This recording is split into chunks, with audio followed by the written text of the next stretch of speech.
want to ask you now what you see as the benefits of doing good science communication. And I guess, there's those benefits of making sure that we're sharing messages and people understand the work we're doing. But are there also return benefits in terms of the science that you're doing back in the lab and the research that you're doing? Does it go both ways? Yes, I think it does. I mean, I certainly, through the science communication over the years, met people who have really, who come from a different background, and so they make you see the thing that you're studying in a different way, right? I mean, with the COVID, it's been a little bit different because, I'm not a virologist, so I don't study viruses. But I guess I do have a different understanding now, I guess, of the place of the microbes in just in general. I'm not making myself really clear. What's been one of my real learnings of the pandemic is that, we have this virus that's kind of changing and mutating, and you clearly need people like me, scientists who are interested in that microbe and understanding how it works to develop medicines and vaccines.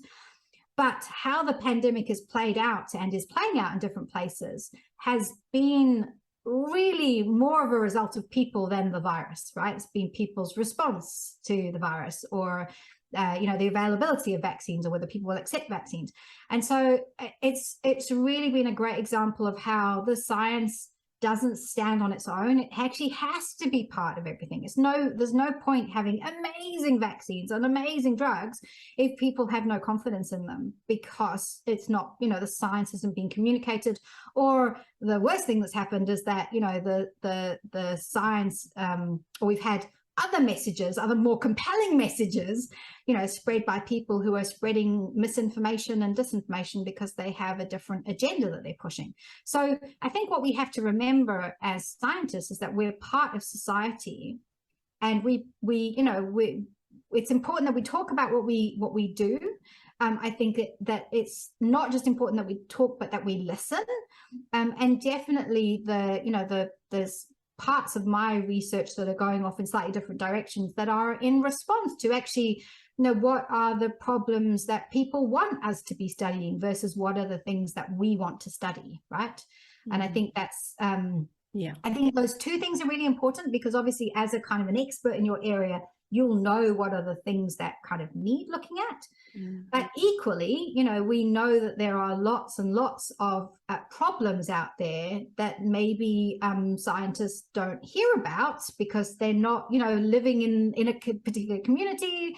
And so by getting out there and communicating and thinking of it not as a kind of having a megaphone, but as being a two-way conversation, is how you can get real insights into actually where are our skills better used, what are the research questions we should be answering or pursuing. So that's I think how the communication can kind of really feed into that.